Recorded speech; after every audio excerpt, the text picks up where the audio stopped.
मैं ओम प्रकाश ठाकुर दसम वर्ग के छात्रों के लिए संस्कृत व्याकरण पढ़ाने जा रहा हूँ। मुझे आशा ही नहीं बल्कि पूर्ण विश्वास है कि जो छात्र इसे मनोयोग से पढ़ेंगे वे निश्चय ही सफलता की उच्चतम शिखा पर पहुँच जाएंगे। मैं सबसे पहले वर्णों के स्वर वर्ण और व्यंजन वर्णों के बारे में बतला रहा हूँ। वर्ण दो प्रकार के होते हैं।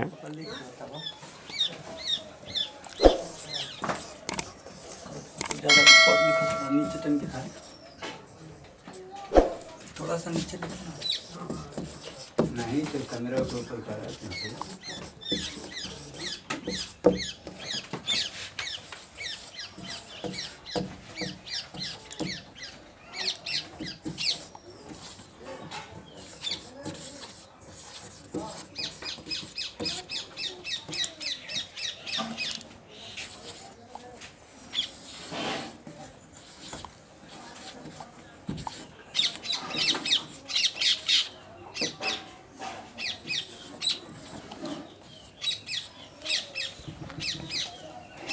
हाँ, वर्ण दो प्रकार के होते हैं। पहला स्वर वर्ण है, दूसरा व्यंजन वर्ण है। सबसे पहले मैं स्वर वर्ण के बारे में बतलाने जा रहा हूँ कि स्वर वर्ण किसे कहते हैं।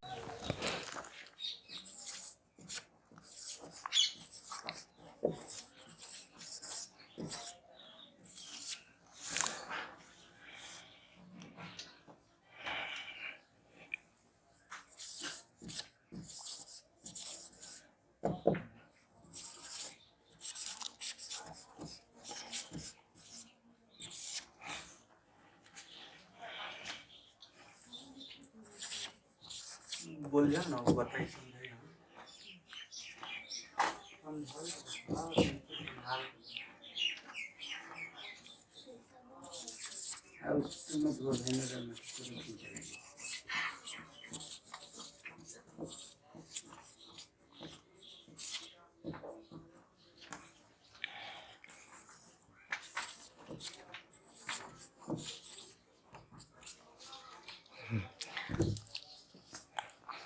स्वर वर्ण के बारे में मैं बतलाने जा रहा हूँ। स्वर वर्ण किसे कहते हैं। स्वर वर्ण के बारे में कहा गया है कि स्वरयन्ते स्वतः उच्चार्यन्ते वा ध्वनि विशेषाः स्वरः। इसका अर्थ होता है कि स्वर वर्ण वे वर्ण हैं जिनके उच्चारण में अन्य वर्ण की सहायता नहीं लिया जाता है, अर्थात ये अपने आप में परिपूर्ण होते हैं।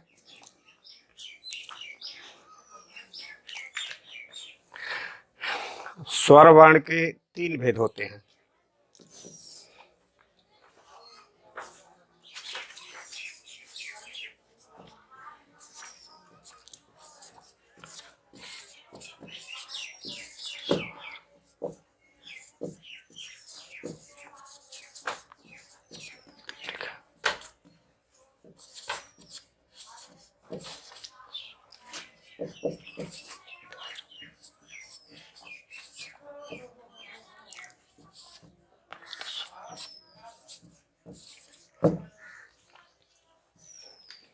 हाँ, स्वर वर्ण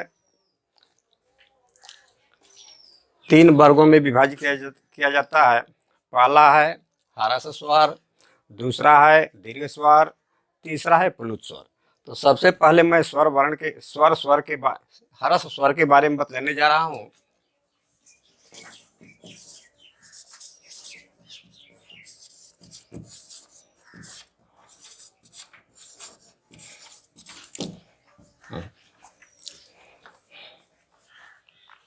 हाँ, ह्रस्व स्वर के बारे में बतलाने जा रहा हूँ कि ह्रस्व स्वर किसे कहते हैं।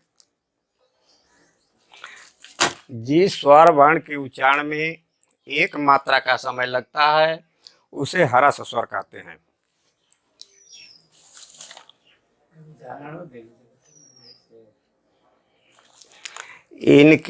इनकी संख्या 5 है जो निम्न है।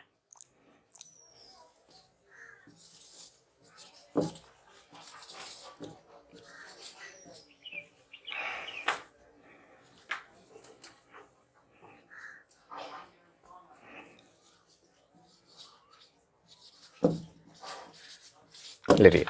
यही ह्रस्व स्वर है। इसमें एक स्वर मात्रा का समय लगता है। यह है अ, ह्रस्व ई, ह्रस्व उ, री और लिरी। अब दूसरा है दीर्घ स्वर।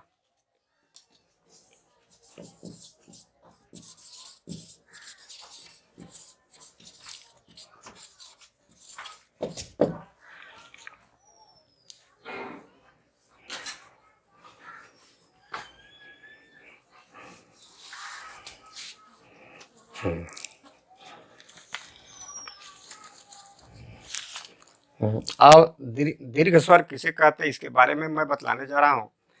दीर्घ स्वर वे स्वर हैं जिन स्वर वर्ण में दो मात्राओं का, यानी जो दो स्वर मात्राओं का समय लगता है, उसे दीर्घ स्वर कहते हैं।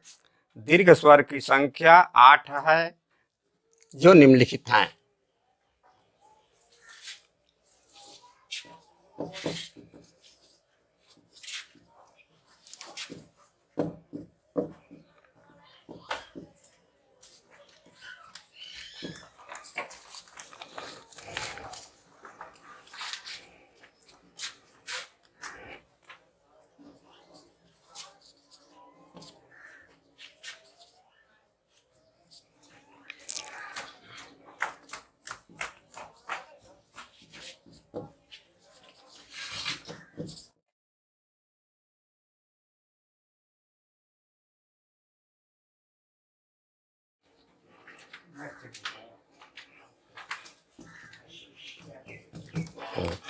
दीर्घ स्वर ये संख्या में 8 होते हैं, जो ब्लैक बोर्ड पर लिखे गए हैं। आ, दीर्घ ई, दीर्घ उ, री, ए, आय, ओ, औ। ये 8 हैं। तीसरा है प्लुत स्वर।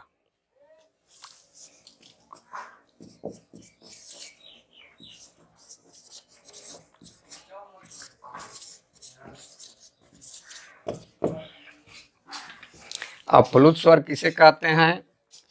प्लुत स्वर में 3 स्वर मात्राओं का समय लगता है, जैसे ओम।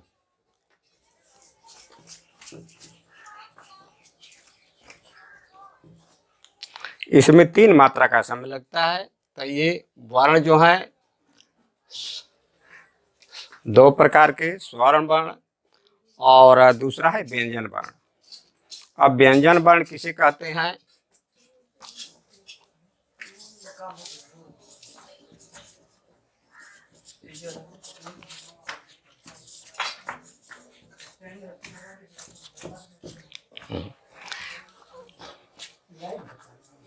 अब व्यंजन वर्ण किसे कहते हैं?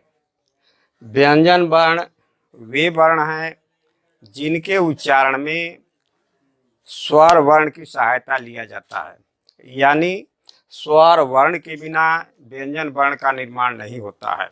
इसके विषय में कहा गया है,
अब व्यंजन वर्ण।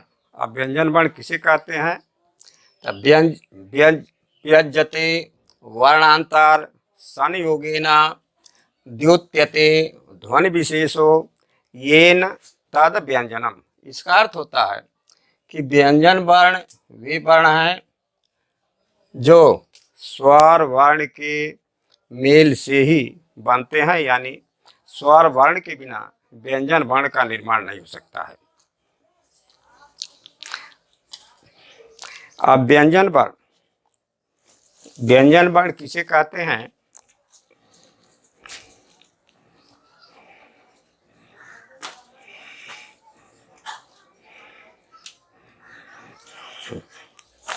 यानी जिन वर्णों के उच्चारण में स्वर वर्ण की सहायता लिया जाता है उसे व्यंजन वर्ण कहते हैं। जैसे क हाफ होता है, ख, च, प, म सब हाफ ही होता है। अब व्यंजन वर्ण कितने प्रकार के होते हैं इसके बारे में मैं बतलाने जा रहा हूं। व्यंजन वर्ण 4 प्रकार के होते हैं।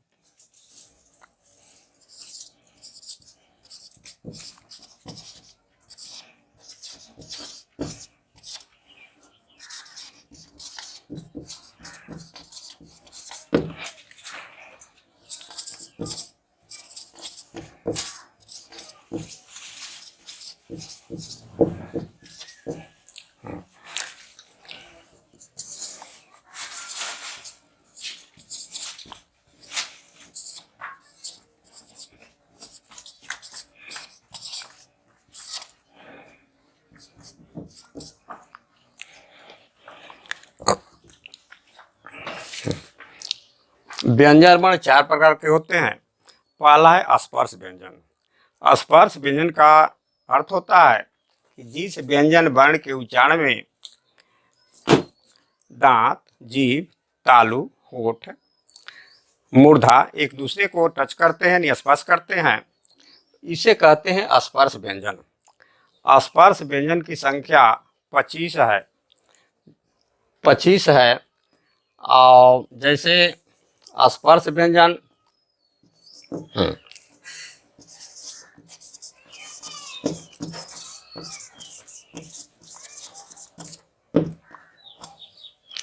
इनकी संख्या 25 है। 25 है। अब स्पर्श व्यंजन यानी जिस व्यंजन वर्ण के बोलने में दांत, होठ, तालु, मूर्धा दांत एक दूसरे को स्पर्श करते हैं, कंठ, उसको कहते हैं स्पर्श व्यंजन। अब स्पर्श व्यंजन की संख्या 25 है जो निम्नलिखित हैं। जैसे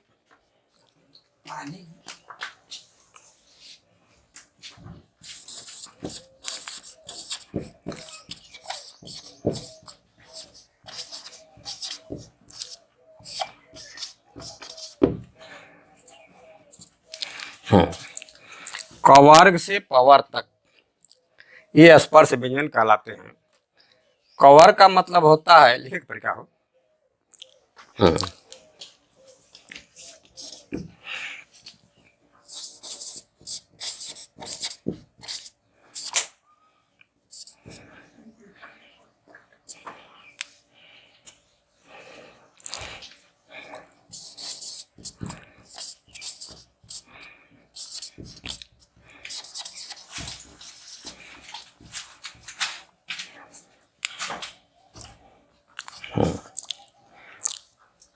भाई स्वर रहेला।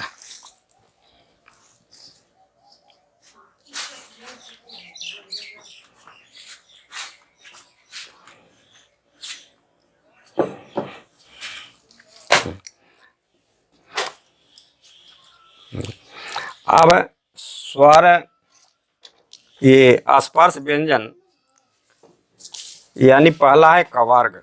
कवर्ग का मतलब है क, ख, ग, घ, अंग।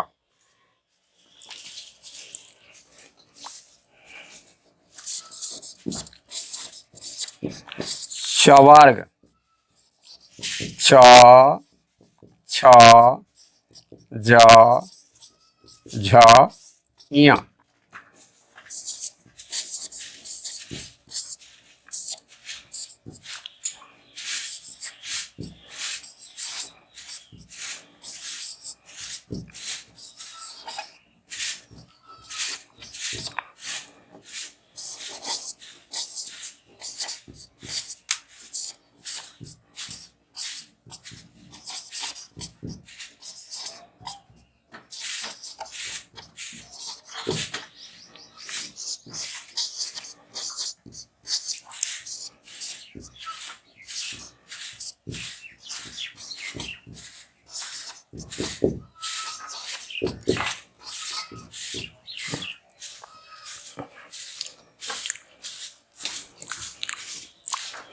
यानी स्पर्श व्यंजन को 5 भागों में बांटा गया है। पहला है कवर्ग। कवर्ग का अर्थ होता है कि क वर्ण से लेकर के अंग तक, यानी क ख ग घ अंग। दूसरा है चवर्ग। चवर्ग का अर्थ है च छ ज झ ञ। तीसरा है टवर्ग। टवर्ग यानी ट ठ ड ढ अण। चौथा है तवर्ग यानी त थ द ध न। और पांचवा है चवर्ग। चवर्ग का मतलब कि पवर्ग। पवर्ग का मतलब कि प से लेकर के म तक, यानी प फ ब भ म। इन व्यंजनों का उच्चारण ये स्पर्श व्यंजन कहलाता है, यानी दांत जीभ होठ तालु एक दूसरे को स्पर्श करते हैं, स्पर्श करते हैं।